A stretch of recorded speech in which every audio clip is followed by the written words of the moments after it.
Hindu newspaper, letter to the editor, politics and reservation topic. There are important lessons to be drawn from the judgment in the Maratha reservation case. Today, there is often a complaint that there is a race for backwardness, as that seems to be one way of moving forward. It may be an exaggerated statement, but looking at the facts in the Maratha case, one gets the feeling that a scared constitutional instrument has been used as a political tool.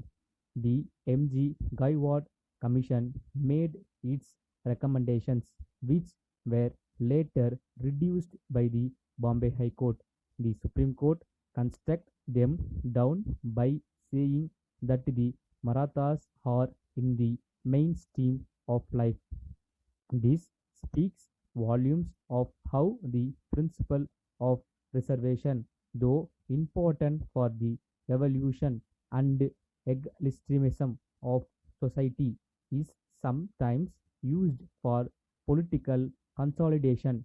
That is not to say the 50% cap is justified or that the state should be denuded of the power of deciding who should be part of the backward classes, as backwardness has to be decided in the context of several factors prevalent in the state, which the National Commission may not properly look into.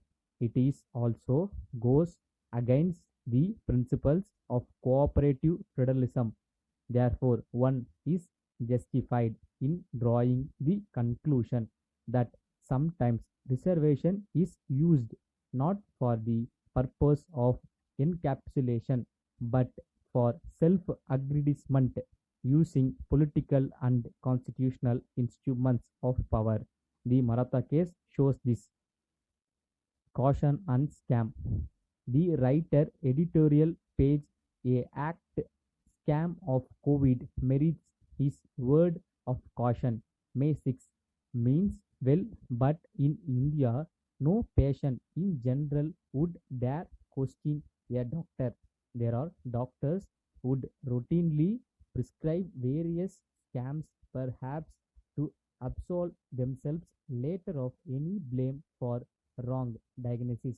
There are some practitioners who even suggest where the scam should be taken, pointing to the strong links involved with hospitals pleasing patients these days.